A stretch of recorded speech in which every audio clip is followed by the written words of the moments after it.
¿Qué tal, señoras y señores? Muy buenas noches. Creo que nos ha quedado bien la cabecera de Cinema Jerez. Créanme que es un auténtico placer comenzar esta aventura en torno al mundo del cine, que yo pensando aquí con la cantidad de años que llevamos en Onda Jerez Radio Televisión, no habíamos dedicado un programa específicamente a eso que llaman el séptimo arte. Don Bruto Pomeroy, ¿qué tal? Muy buenas noches. Un placer estar aquí contigo y con todos los demás compañeros. Sin duda alguna, déjame decirte que el placer es mío. Oye, ¿qué te parece formar parte del programa cero de Cinema Jerez? Hombre, tú me llamaste hace unos días, placentero total. Tú sabes que mis raíces se anclan en Jerez de la Frontera, en la calle Corredera, y uno tiene este acento porque como uno entre gestor cultural y actor, pues sobre todo la gente de mi generación te hacen tener un acento como de Valladolid, ¿no? Ajá. Entonces ya te vas acostumbrando. Y ya se te queda. Bueno, claro, es mi manera de hablar habitual, pero vamos, tú mira hace poco una serie que hice para la televisión donde hago de olivarero lebrijano. Ajá. Oye, Total. Lo de los olivareros ahora está muy de película, ¿eh? Como... Sí, de terror. Sí, de terror, como se ha puesto el aceite de oliva. Bueno, a ver, Bruto Pomeroy, ¿qué les voy a contar? Cara reconocible porque él es actor, además es miembro de la Academia de Cine, es responsable de la Escuela de Cine de la UCA. ¿Qué más me dejo en el tintero? Bueno, ahora hay una aventura profesional de la que vamos a hablar en este programa, que es el South International Series, que es un proyecto que arranca el día 6 de octubre en el Palacio de Congresos en Cádiz y del que tengo el placer de ser, no lo dirijo, sino que soy una pieza del engranaje. Digamos, soy parte de ese equipo que va a traer las mejores series internacionales, nacionales, andaluzas y gaditanas, y lo digo adrede en ese orden, que podría ser inverso, a nosotros. Vamos a tener una visita de más de 1 millar de profesionales del mundo del cine en la provincia y que puede ser un evento a nivel nacional, cuando menos, y europeo importante, pero es una primera edición. Perfecto. Y se te lo voy a decir, ya miembro del equipo de Cinema Jerez. Por porque supuesto. Además, yo estoy un poco enfadado contigo, porque le digo aquí al bueno de Bruto, oye, vas a tener una sección fija, porque es eso, traer el cine a nuestra parcela, ¿no? A lo que nos compete. Y me dice, oye, ¿te importa que le dé un nombre? Le digo, adelante. Y me dice, la sección se va a llamar Cine de la Frontera. Y yo digo me lo ha quitado. O sea, el programa se tendría que haber llamado Cine de la Frontera. Ya te digo. Y además tenemos un logo por ahí que podemos enseñar, muy bonito. O sea, y que será solo la antesala. Carlos Blanco, uno de los grandes diseñadores muy jóvenes, con 20 años de esta provincia, fue llamarle y decirle, oye, invéntate algo que juegue y en las próximas semanas lo vas desarrollando. Vale, se lo pedimos un momentito a mi compañera Tere Sánchez, realizadora. Tere, ¿podemos adelantar lo que es la cartela, la cabecera de lo que va a ser la sección de Bruto Pomeroy, Cine de la Frontera? Sencillo, pero... pero estéticamente contundente. Pero directo a la yugular, Fíjate. con un anuncio de Coca-Cola. Venga, vamos a verlo.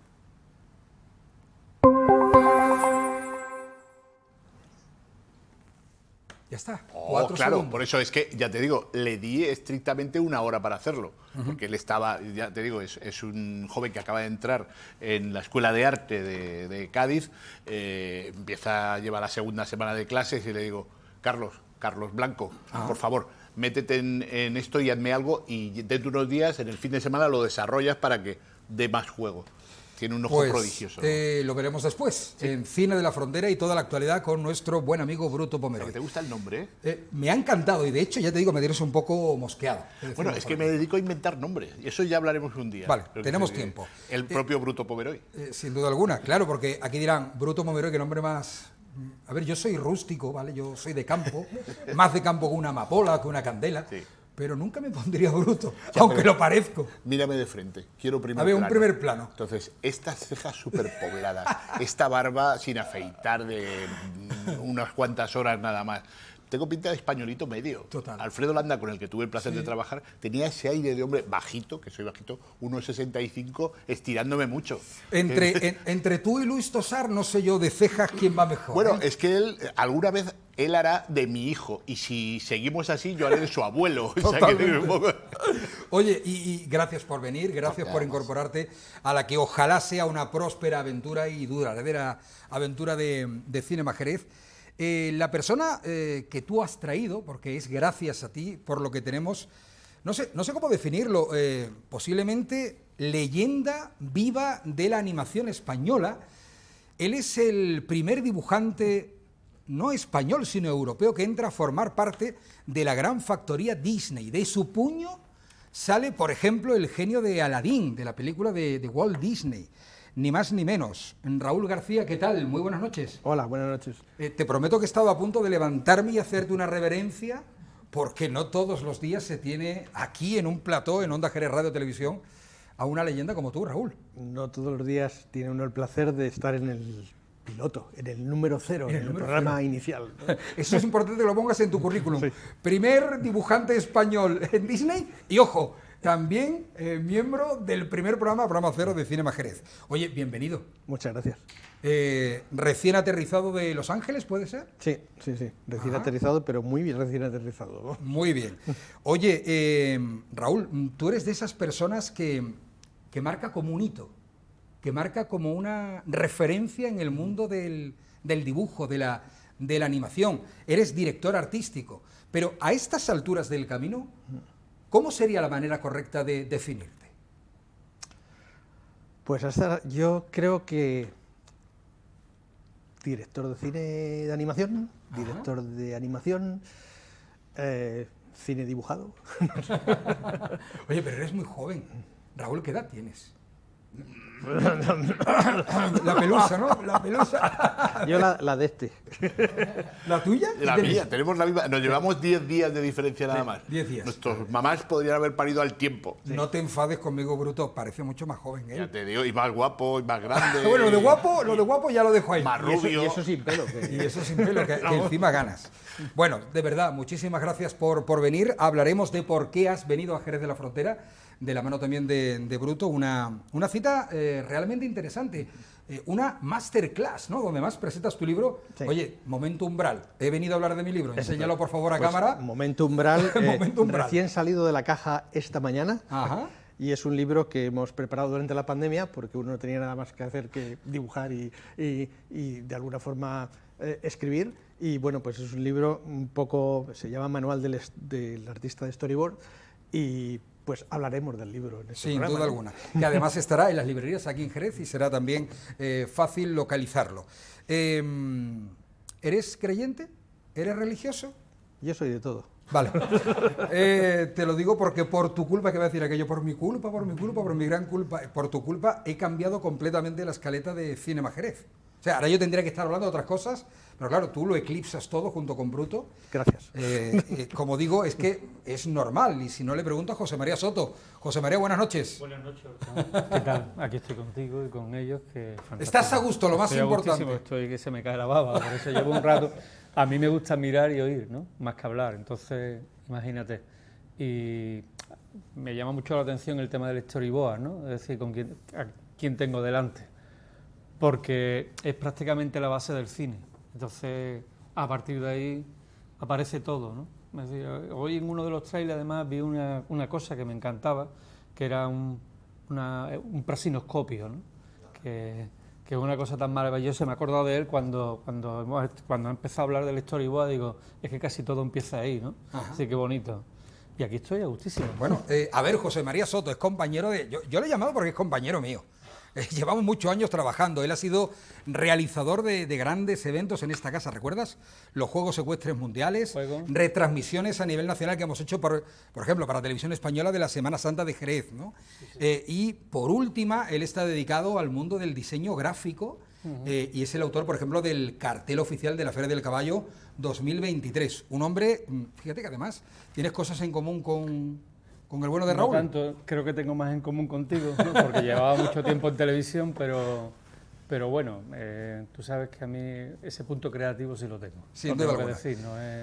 Bienvenido, y a bienvenido a Cinema Jerez. Yo estoy muy contento de estar aquí. Bueno, además él va a ser un poco el encargado de guiarnos fíjense, en lo que se ha convertido el consumo del cine en casa, las plataformas streaming, que esto hace 15, 20 años, hablar de HBO o hablar, ¿qué les digo yo?, de Amazon o de Netflix, era una auténtica locura, ¿no? Y cuánto público ha restado de las grandes salas estas plataformas que, de hecho, distribuyen el cine. Paco Martín, ¿qué tal? Muy buenas noches. Muy buenas noches. Paco, ¿qué estás haciendo? Que te estás quedando los huesos, dame el secreto. No eres el mismo No, Qué bien bueno, te soy veo, el Paco. mismo, pero distinto. Soy el mismo, pero distinto. Bueno, Sí. Paco Martín, reportero gráfico, hombre que detrás de la cámara sabe recoger una instantánea de esas fotos que hablan, y a ti te encanta. Me encanta, ¿no? Y además aquí estamos rodeados en este piloto, me parece magnífico este elenco. Y me acuerdo mucho con lo de los storyboards, cuando yo he hecho mis cositas en cine también, y yo de director de fotografía, lógicamente. Y como también te haces tu propio storyboard de las luces y del efecto que te queda. Igual que lo hago cuando hago una sesión de fotos, pues. Y entonces me parece magnífico algo, ese libro, lo pillaré seguro, vamos. Sí. Oye, vamos a hablar de ti. ¿Te parece bien, Raúl, que entremos un poco? Porque yo tengo mucho... Bueno, yo te digo sinceramente que haría un monopolio tuyo del programa esta noche de Cinema Jerez, programa cero. Cuando has dicho programa piloto, me recordaba a Uma Thurman en Pulp Fiction, como solo rodó un piloto, después no hizo nada más, ¿vale? Esperemos que tengamos más suerte que ella. Era actriz, ¿Eh? Era actriz. Era actriz y solo rodó un capítulo. Vamos a esperar que la temporada sea larga. Raúl, yo te preguntaba un poco, ¿en qué momento estás ahora de tu vida? Y sobre todo, ¿qué recuerdos tienes de ese comienzo, por ejemplo, ¿no? Cuando empiezas a trabajar para Disney? Porque supongo, imagino que tú naces para eso, tú eres algo vocacional, ¿no? Totalmente vocacional, o sea, yo soy de infancia pegada a la televisión con un montón de papel y copiando los dibujos animados de la televisión, ¿no? ¿Qué dibujos te inspiraron cuando eras pequeño? Pues obviamente Hanna-Barbera, o sea, los Picapiedra, los Supersónicos, todo ese mundo, y luego obviamente Walt Disney, con el programa Disneylandia que ponían los sábados por la tarde, me acuerdo, ¿no? Y también la Warner Brothers, o sea, El Conejo de la Suerte, El Pato Lucas, todos estos han sido mi infancia, ¿no? Y luego ya, pues más tarde, pues obviamente desde Heidi pasando por todo. Soy Bueno. un consumidor ávido de animación, ¿no? Yo te decía al principio y les he explicado a los telespectadores que de tu puño han salido los esbozos, los trazos de, por ejemplo, el genio de la película Aladín, que yo creo que está en la memoria colectiva de todo el mundo, ni más ni menos. Explícanos cómo se llega a ese punto de talento, de excelencia. Ahí lo tenemos.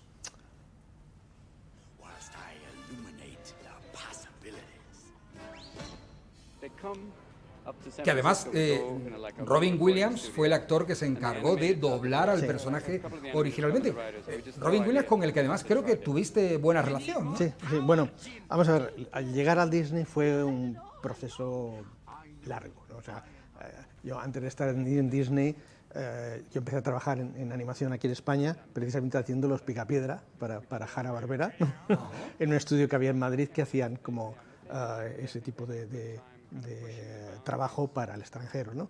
Y luego pues estuve como 8 años de animador transhumante, de aquí pasé a París, donde estuve trabajando, animando Asterix, y así como fui encadenando un trabajo con otro, porque aquello era un tiempo en el cual pues la animación era una cosa rara, en la cual nadie se dedicaba, y no había esta exuberancia que hay hoy en día, o sea que hoy en día... Eran dibujos a mano, para que nos Eran entendamos. dibujos en papel, Antes, mira, ahí estamos viendo... en papel y lápiz.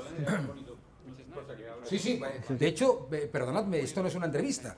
Quiero que participéis todos y, por supuesto, Bruto, que cada vez que hago una pregunta está como diciendo, yo apuntillaría algo. Claro, Bruto tiene un conocimiento, es una Claro, porque Biblia. me conozco su biografía Claro, es que- extensa y él es bastante discreto. Así que róbame, por favor, el protagonismo, que yo soy un ignorante de la trayectoria profesional. Yo recuerdo haber de- estado de Raúl. en aquel estudio de Augusto Figueroa, la calle Augusto Figueroa en Madrid, con él, cuando él cumplía ese sueño de que de niños ambos habíamos visto, como todos los que estamos en esta mesa, los Picapiedra en televisión, y que luego él en acetato estaba dibujando los Picapiedras. De hecho, él me regaló alguna Vilma, tengo por ahí, no en ordenador, sino en acetato, coloreada por detrás, Qué digamos, en plano. Eso lo tendrás bien guardado, ¿no, Bruto? Hombre, por supuesto que sí. No, o sea, estamos hablando eso de la prehistoria, estamos hablando de los tiempos en los cuales los dibujos animados se hacían con papel y con lápiz y que luego se pasaban a acetato y se pintaban con pintura plástica y se ponían en una cámara y se rodaban. O sea, es una cosa totalmente predigital, pre-todo, ¿no?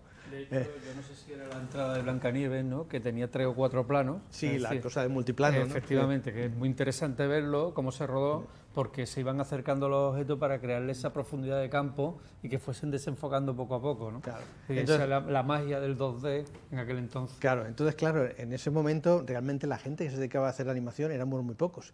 Y la gente que se dedicaba a hacer animación de largometraje, que era mi sueño, éramos menos aún.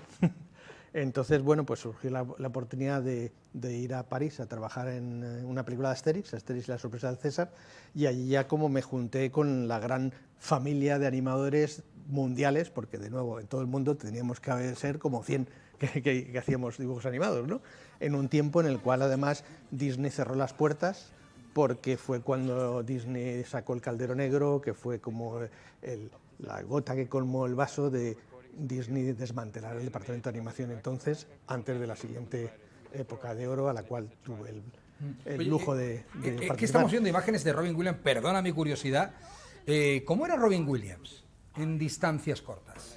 Porque tenemos esa imagen de, como yo siempre digo, del payaso alegre, de esa sonrisa, ¿no? Pero ¿qué había detrás de Robin Williams, de la persona, del tipo? Era un tipo totalmente humilde y totalmente tímido. O sea, solo cuando tenía una cámara delante es como si le diesen el interruptor y entonces explotaba. Pero fuera del micrófono era como muy callado, muy reservado, era una persona encantadora, tenía un alma muy importante, y de hecho, gracias al trabajo de Robin Williams en Aladdin, haciendo el genio, pues no es que nos hiciésemos amigos, pero hubo una relación bastante buena, y de hecho cuando terminó el genio de Aladdin, Robin Williams hizo una película que se llama Mrs. Doubtfire, ¿no? Donde al principio de la película hay una sección de dibujos animados, y él me recomendó para trabajar en esa sección, ¿no? O sea, qué bueno, ¿no? O sea, está recomendado ni más ni menos que por Robin Williams. Pero déjame que nos retrotraigamos, y cuando él llega a Estados Unidos, llega para encarnar el equipo del Rey León, que es antes de Aladdin. Las hienas que aparecen, esas hienas amenazadoras, son suyas. ¿Las hienas son tuyas? Sí. Pero si las hienas es lo mejor de la película. Bueno, pero con diferencia. Bueno, mi historia con el Rey de León, mi historia con el Rey de León es un poco accidentada. El Rey León. Qué bueno. Es Porque- que automáticamente, claro, nos vienen a la mente imágenes del Rey León, claro. No, es un poco accidentada porque yo inicialmente entré a trabajar en el Rey León haciendo la estampida de los News, ¿no? Hasta un momento en el cual pues se decidió que aquello podría ser mucho más épico y podría hacerse con animación por ordenador.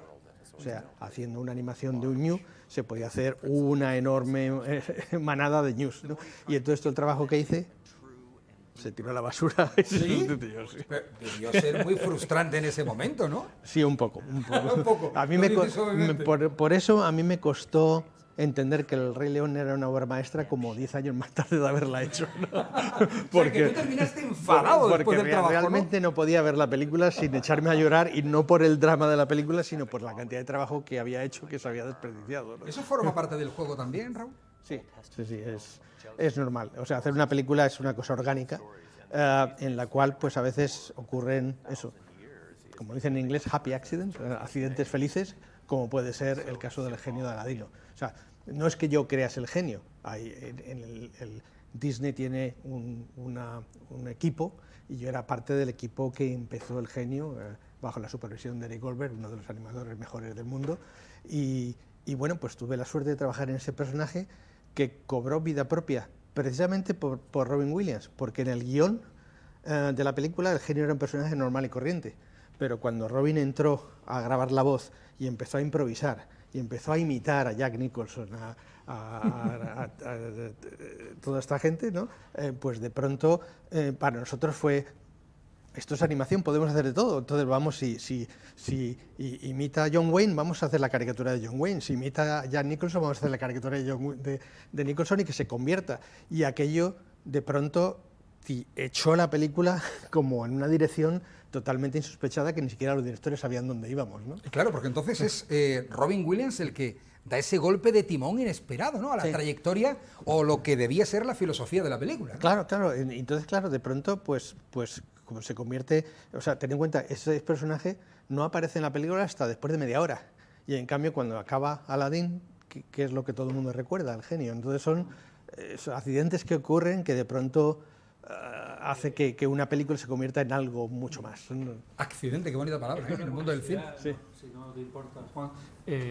Yo cuando veo Disney hay ciertas cosas. Quiero salir de una duda, ¿no? Es decir, los malos en Disney siempre me han parecido que tienen como unas directrices. Es decir, tienes que hacer el malo si es masculino afeminado, si es femenina masculinizado, gordito, de pelo corto, ¿no? Lo hemos visto por ejemplo, La Sirenita, lo hemos visto ¿qué digo yo?, en el mismo Rey León, ¿no? Que el personaje del malo tiene una cierta...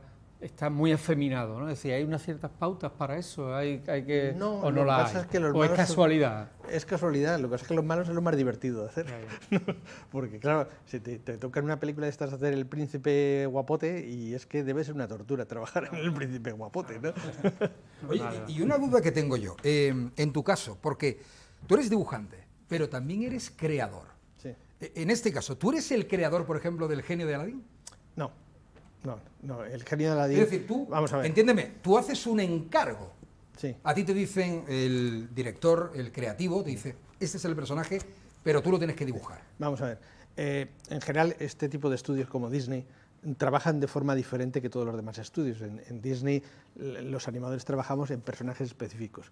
Pero antes de que la escena llegue a nosotros, ha habido años donde se ha ido desarrollando la historia, donde se ha ido desarrollando personajes, donde un equipo de 20, 30 dibujantes durante 20, 30 años han ido haciendo bocetos del genio, bocetos de los personajes, hasta que cuando esa película se da luz verde, pues de pronto se recogen todas esas inspiraciones que ha habido antes y se empieza a diseñar lo que va a ser el personaje de la película. Entonces, el personaje no es una persona, el creador, es esa persona más todas las influencias que ha habido de artistas que han trabajado antes para modelar y para hacer ese personaje. Una vez que llega a mis manos, sí que es cierto que nosotros somos los que creamos la personalidad del personaje. O sea, cómo se va a mover, qué tipo de forma de actuar va a tener. Y eso, en este caso, estaba directamente relacionado con Robin Williams y la actuación que nos daba, ¿no? Entonces es una mezcla así un poco... Es curioso, ¿no? Que sea el actor el que marca un poco la pauta de cuáles tiene que ser, en este caso, incluso sí, los movimientos. En este caso sí, o sea, en otros casos pues no, pero mínimamente en Aladdin, el personaje de Aladdin inicialmente estaba inspirado por un joven Tom Cruise, ¿no? Sí, pero Tom Cruise no tenía nada que ver con el asunto, ¿no? Pero lo que yo me quedo con el dato de los años que se lleva para terminar una película de animación. Sí. O sea, ¿cuánto es la media que puede llevarse? La media 5 años, como mínimo. O sea, lo que pasa es que hay proyectos que... O sea, Aladdin era un proyecto que estaba en Disney desde tiempo inmemorial. Siempre habían pensado hacer una película de Las Mil y una Noches. Y es cuando llega Howard Ashman y Alan Menken, tras su triunfo en Broadway con La Pequeña Casa de los Horrores, donde proponen hacer La Bella y la Bestia, y a partir de La Bella y la Bestia, digamos que su colaboración se desarrolla a rescatar ese proyecto de Disney, de Aladdin, y darle forma como musical, ¿no? A ver, que yo me voy enterando de la película, y nunca mejor dicho. Los Picapiedra, Asterix y Obelix, El Rey León, tenemos al genio de Aladdin en general. ¿Quién engañó a Roger Rabbit? Dirigida por un auténtico monstruo. Por Bob Zemeckis. Bueno, dirigida por dos auténticos monstruos. Por un lado Bob Zemeckis y por otro lado Richard Williams, que es como para mí era uno de mis modelos y un genio animando. Por ejemplo, cuando ves estas imágenes, ¿tú qué es lo que sientes después de tanto tiempo? Yo recuerdo una vez Constantino Romero, sí, que decía, yo estoy tranquilamente en casa viendo la película y cuando aparece una peli que ni me acuerdo que he doblado y aparece mi voz, la quito porque no me soporto. Eso decía el magnífico, maravilloso, qué voz, Constantino Romero, la tengo aquí metida en la cabeza. Pero tú cuando ves tu creación, cuando ves, por ejemplo, esta película, ¿Quién engañó a Roger Rabbit? ¿Qué sientes? Raúl, tengo mucha curiosidad. Pues yo es que no me creo que lo he hecho yo. O sea, yo cuando veo, pues eso, Roger Rabbit, o cuando veo el genio en Aladino, para mí el personaje tiene vida, es algo que existe ahí y que vivo con él y que sigo la historia con él. Y se me olvida las horas de tablero de estar dibujándole continuamente. Entonces, en este caso, por ejemplo, en Roger Rabbit, fue un trabajo súper duro porque nadie sabíamos lo que estábamos haciendo. Era una cosa pionera de alguna forma, en la cual esa mezcla de imagen real y de animación... Y en la época, Raúl, finales de los 80, ¿no? Sí, donde todavía de nuevo se hacía con papel y lápiz y se rodaba en 35 milímetros y el trabajo de composición era por optical printer. Esto algo que los millennials pueden que no sepan qué es, pero es una complicación técnica increíble. Pero claro, cuando yo lo veo en la pantalla, a mí me sigue enamorando y me sigue maravillando y yo estoy con el personaje. O sea, y sé que lo he hecho yo porque tengo dibujos en casa para probarlo, ¿no? Vives entonces como una especie de sueño, ¿no? Algunas veces te levantas por la mañana, oye, ¿yo he hecho todo esto? Sí, la verdad es que a veces no me lo creo. Vale. Pero de nuevo, o sea, llevo trabajando en esto desde que tenía 19 años. Empecé trabajando en Hanna-Barbera, ¿no? Y para mí esto es la ilusión de mi vida, es lo que siempre he querido ser. O sea, hay gente que de pronto a los 10 años decide, yo voy a ser abogado o yo voy a ser médico. Yo a los 7 años tenía claro que yo lo que quería hacer es dibujos animados como el señor Walt Disney, que era mi jefe y mi amigo y mi, Oye, y mi ídolo, ¿no? ¿cómo es trabajar con Robert Zemeckis? Fue muy intenso y muy interesante. O sea, porque realmente él estaba tan perdido como estábamos nosotros. Qué bueno. Eso lo humaniza un poco, porque claro, uno piensa en Robert Zemeckis, en fin, el director de otras Forrest Gump, ¿no? Y tantísimas contas Sí. que ahora después veremos. Y lo divertido de Bob Zemeckis con esta película es que llegó un momento, yo me dediqué en Roger Rabbit a hacer, la parte principal de mi trabajo es cuando Toontown se rompe y por ese agujero salen todos los personajes de todos los estudios, de todos los personajes que te puedes imaginar, ¿no? Que trabajando, ¿no? Y la canción final, que por cierto también la canté. O sea, ¿Que tú la cantaste? todos los animadores cantamos la canción que sale al final de ¿Cómo la era, película. cuéntame un poquito cómo era la canción así, tatarémela un poquito. Smile, darn you smile. Eso es un regalazo, para los espectadores. Me pagaron 1 libra esterlina por mi trabajo y tengo el contrato en casa con la libra pegada. ¿1 libra? Sí. Tampoco tiraron la casa por la ventana, ¿no? No. La verdad. Pero lo pasamos muy bien, porque además era vosotros cantar en la voz de vuestro personaje de dibujos animados favorito. Y el primer take, todo el mundo haciendo Bugs Bunny. Claro, lógico, ¿no? Es lo que te pasó Pero bueno, exactamente. entonces en esa película, en ese trozo, pues claro, yo me encargaba de animar todos esos personajes míticos. O sea, ¿quién me iba a decir a mí que iba a animar a Betty Boop o a Drupi o al Correcaminos, ¿no? O a Dumbo, ¿no? Le voy a preguntar al resto de compañeros que tengo aquí en la mesa, ¿no os parece que es un poco irreal todo esto? Este señor con esta humildad, hablando con ese algo tan cotidiano, con ese algo tan familiar, ¿se puede haber llegado tan alto como Raúl y ser tan humilde, Bruto? Bueno, tú también eres un tío muy humilde, ¿vale? Pero además lo que quiero decir de Raúl es que siempre ha sido así. Yo que tengo el placer de ser su amigo y que llevamos una vida en común como amigos, desde aquellos... 13 Desde años. los 13 años somos amigos. Nos conocimos haciendo fanzines, que mucha gente no sabe ni lo que son los fanzines. En papel, por supuesto, digamos, lo que ahora sería una página web, un podcast, un Dios sabe qué. Hacíamos fanzines, yo los escribía y él los dibujaba. Yo vivía por aquel entonces en Bilbao, mi papá era viajante, él vivía en Madrid, y claro, había que mandarlo por correo. Hay veces que se perdía, ¿no? Y te mando una historieta, pues no me ha llegado. Qué bueno. Un momento, que es más delirante. Nos conocimos porque yo, revista de cómics que salía en España, revista que me compraba y mandaba dibujos.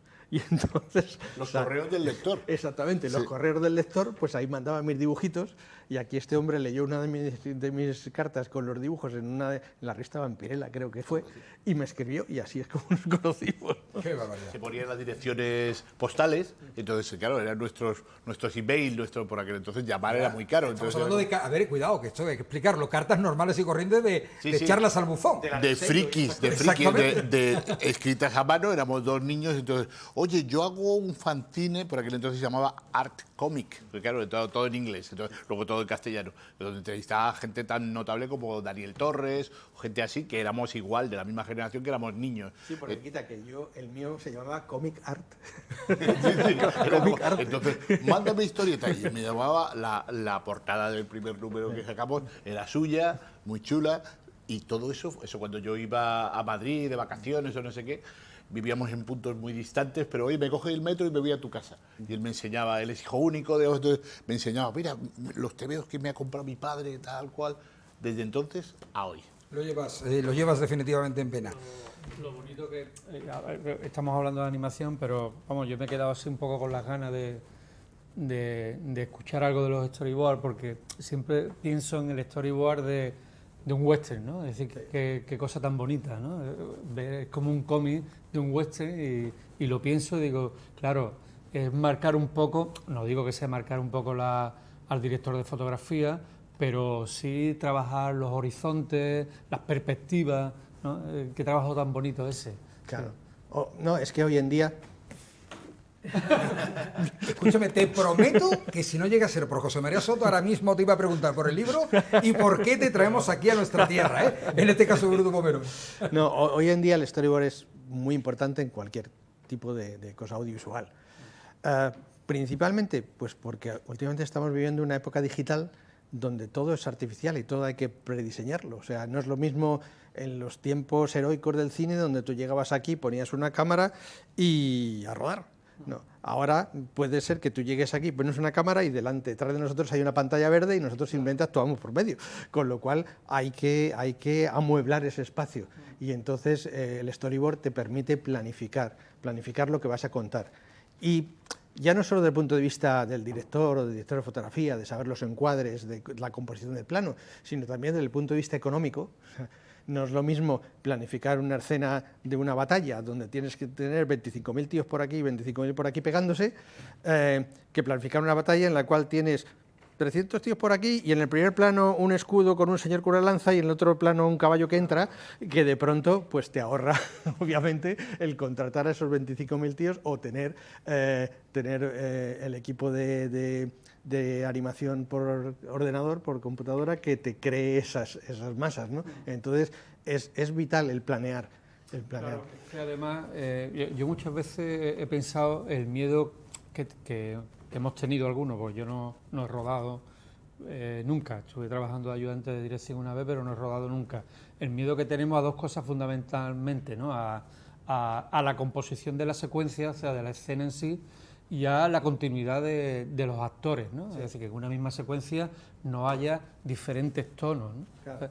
¿Qué papel tan importante juega el storyboard en la creación de una secuencia, donde tú ya tienes planificado todos esos tiros de cámara, donde ya están los planos, los contraplanos, claro. Es decir, la continuidad en el plano general, que no haya salto de ejes, ¿no?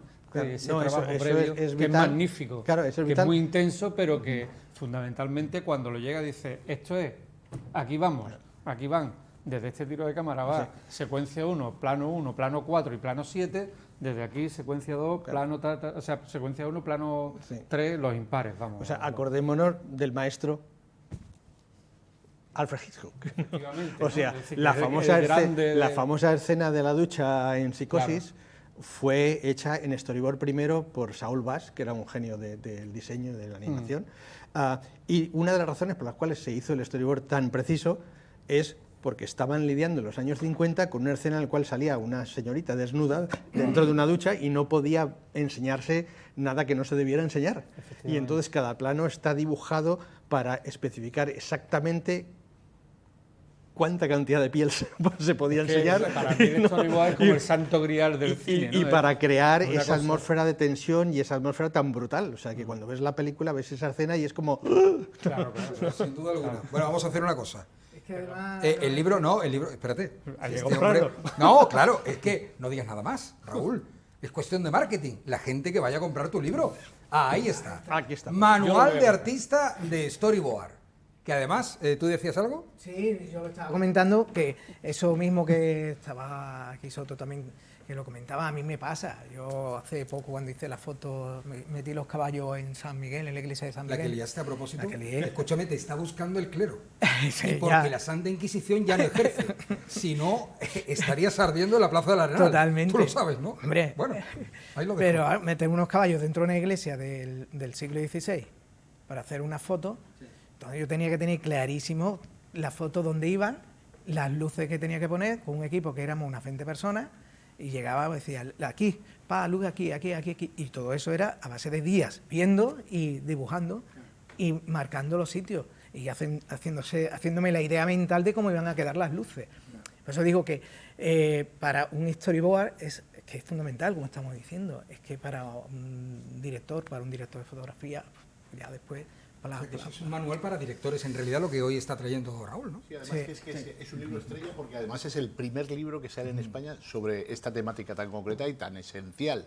El storyboard hasta ahora no se había publicado, ningún autor español había acometido, digamos, y la pandemia en este caso le vino bien a Raúl para decir, ya que estoy aquí en Los Ángeles y no puedo salir de casa, aunque los triunfistas estén por ahí sin mascarilla ni nada por el estilo, él se recluyó y empezó a elaborar este invento. Vamos a ver el cartel un momentito, porque además qué suerte han tenido en Puerto Real de disfrutar de la masterclass con además la proyección de Extraordinary Tales. Ahí lo tenemos.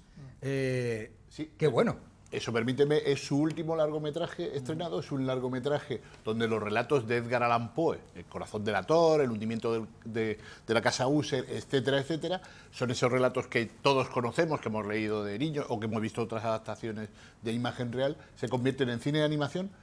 Cada pieza está hecha con un estilo gráfico distinto y cada voz de narrador, ciñéndose al texto de Poe, está narrado nada más ni nada menos que por Christopher Lee, Guillermo del Toro, Roger Corman, que todavía está vivo, digamos, que tiene 90 y tantos años, el gran director de serie Z, digamos, Cornelia Funke, la gran escritora alemana, como J.K. Rowling, digamos, pero alemana, hasta hace muy poco afincada en Estados Unidos, Julian Sands, y Bela Lugosi, un actor que falleció en los años 30, pero que Raúl ha resucitado no sé cómo, y tiene su voz. ¿Cómo se te ocurre? Exactamente, pero ¿cómo se te ocurre contar con gente tan joven? ¿No era mejor contar con gente experimentada, Raúl? No, vamos a ver. Yo llevo toda mi vida haciendo películas familiares, y películas para niños, y películas de Disney. Ahora mismo estoy terminando una serie de televisión con Mickey Mouse. O sea, es todo así como muy... ¡Oh! Entonces, pero claro, yo dentro... ¿Y aquí eres tú mismo? Dentro de mí hay un friki ahí como bullendo. O sea, que yo he crecido con esas Vampirella y Vampus y Rufus y todas las cómics de terror y tal, ¿no? Y entonces sí que es cierto que cuando tenía como 12 años, uno de los primeros libros que leí como de adultos, fue Narraciones extraordinarias de Edgar Allan Poe. Y obviamente eso me debió de freír el cerebro en algún momento dado, porque eso siempre ha estado dentro de mí. Y entonces, eso, y por un lado la mezcla de pensar, joder, si es que estamos haciendo cine de animación y es que nadie, menos los japoneses que se atreven con todo, aquí es todo películas de princesitas y princesitos, entonces hay que extender un poco más el horizonte, vamos, y ¿por qué no hacer una película de terror? Y entonces ahí es donde vino esta parte de hacer una película de terror. Empecé con un cortometraje que era El corazón delator, basado en el cómic de Alberto Breccia, el universo gráfico de Alberto Breccia. Y claro, para ese cortometraje, de nuevo, desde el punto de vista friki, era ¿qué puedo hacer? ¿Cómo lo puedo hacer? ¿No? O sea, me tiré como 15 años pensando cómo podía hacerlo, pero claro, mi talento no estaba todavía en el momento en que tendría que estar para cometerlo. Y de nuevo, yo Edgar Allan Poe siempre lo he leído en español, y entonces para familiarizarme con el Edgar Allan Poe inglés empecé a coleccionar grabaciones de actores ingleses leyendo Edgar Allan Poe. Y en un momento dado encontré en un cassette esta grabación de Bela Lugosi de los años 50 o así, leyendo el cuento de Edgar Allan Poe. Y un tesoro cayó en tus manos. Un tesoro cayó en eBay. Y entonces eso me hizo, pues, primero tiré como 2 años buscando los derechos, para quién tenía los derechos, y descubrí que los derechos era dominio público y que encima la familia de Bela Lugosi no sabía que esta grabación existía. Y entonces, bueno, pues arreglar todo legalmente para poderla utilizar, y aparte que era un cassette, que era una grabación de una grabación de una grabación, con lo cual estaba hecha polvo, y me dediqué a restaurarla y a que sonase bonito y esto, ¿no? Y eso fue la banda sonora de ese primer corto que se llamaba El corazón delator.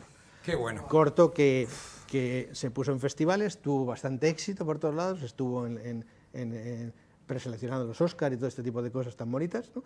Y entonces a partir de ahí pues surgió la idea, pues oye, voy a hacer otro, voy a intentar hacer otro y a lo mejor estaría bien hacer una antología de historias de Edgar Allan Poe. Pero claro, teniendo a Bela Lugosi como el primer voz para esto, es que era un listón muy difícil de superar. Y, yo diría que imposible, ¿no? Imposible. Y gracias a Bruto Poveroy pude contactar con Christopher Lee, y Christopher Lee fue la segunda voz que conseguí para hacer La caída de la casa Usher, ¿no? Y así todo esto fue escalando. Fue ¿no? De alguna creciendo y forma. desarrollándose, Sí. ¿no? Floreciendo. Sí. Un matiz, 9 años tardé en hacer la película. No, de lo importante que es el dibujo en el cine, ¿no? No ya solo también por la cartelería, que me parece que los pósters, los carteles de cine son una maravilla, son obras maestras, Sí. es para decorar casas, ¿no? Sino, yo pienso siempre en la dirección artística. ¿Qué sería de la dirección artística de una película si no fuese por el dibujo, ¿no? Sí. Es decir, como uno, una historia, un director le transmite a alguien cómo quiere que sea su secuencia, y imaginemos, no sé, El Señor de los Anillos o cualquier otra película, ¿no? Como un director artístico es capaz de plasmar aquello que el director imagina, ¿no? Claro, Es decir, sí, un mundo- todo empieza con papel y Claro, lápiz. efectivamente, y yo creo que ahí empieza todo, ¿no? Una cosa que no tenemos tiempo, es que No, nos tomamos un cafelito aquí, ponemos unas pastitas y se nos va el programa y Nosotros, esto es como Woody Allen, exacto. es que no tenemos ya Es que ganas no de salir. tenéis, y disculpadme, Bruto, Raúl, es que tengo que ponerle freno porque si no es que Ah, pero es muy cortito. pero muy cortito, ¿eh? Muy cortito.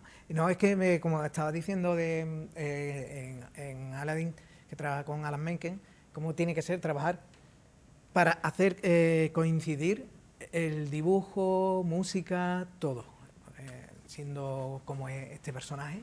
Sí. Hombre, vamos a ver, de nuevo, estamos volviendo a los tiempos de Disney, y en esta segunda época de oro, digamos, que empezó con La pequeña sirenita, ¿no? Y claro, estamos hablando de un estudio que tiene todas las posibilidades del mundo de contratar a quienes quieran, y que tienes de alguna forma todo el presupuesto del mundo para hacer este tipo de cosas.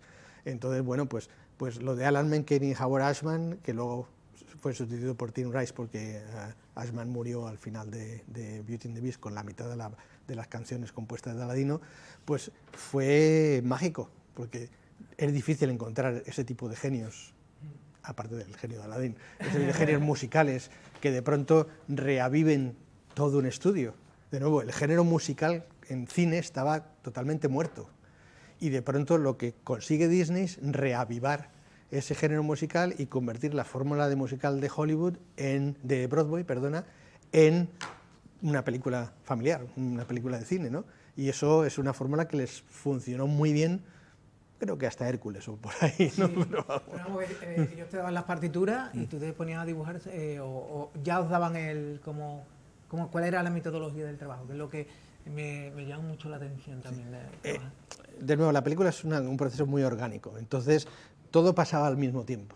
O sea, mientras estábamos, por un lado, preparando el primer acto, a lo mejor el segundo acto estaba todavía desarrollándose y grabando las voces del tercer acto, las canciones iban y venían, o sea, vosotros conocéis las canciones que han quedado en la película, pero hay como 3 o 4 canciones que se ponían, las hacíamos el storyboard, hacíamos la animática, veíamos cómo funcionaban en el entorno de la película entera, no funcionaban, se tiraban, se volvían a traer más, o sea, que siempre es un proceso, eso, muy complicado. Muy complicado. O sea, incluso el storyboard, la gente dice, storyboard, Disney, eso debe ser increíble, debe ser como la Capilla Sixtina hecha paneles. No, o sea, los storyboards de Disney, a lo mejor el primer pase está muy bonito y muy lindo, pero luego, conforme va avanzando la realización de la película, son post-its con redondelitos y 2 ojos para que se sepa que ese es Aladdin, ¿no? O sea, que es un proceso muy de probar, funciona, lo dejamos, no funciona, no lo quitamos, ¿no?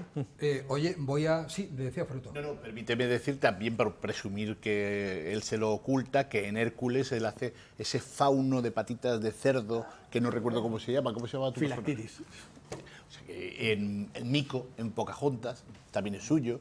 Es decir, que nos quedamos aquí sin tiempo, pero... La sirenita no. La última... No, es que la diferencia que hay entre Disney y otros estudios es que en otros estudios tú entras a trabajar y a ti te dan una secuencia, y en la secuencia puede tener un personaje 3, 40 o una batalla campal, ¿no? En Disney tu trabajo era de personaje, es decir, yo en Aladdin hice solo el genio, en Pocahontas hice solo Mico, es decir, cada animador trabaja con un personaje solo. Qué bueno. Con lo cual, pues eso, en la época... Claro, te Es como si fuera un actor, te metes Claro, en ese personaje. claro. Muy recientemente ha estado en la última temporada de Los Simpson. Digo, otro de nuestros mitos. ¿También los Simpsons? También los Simpsons. ¿Y qué personaje has hecho en los Simpsons? No, vamos a ver.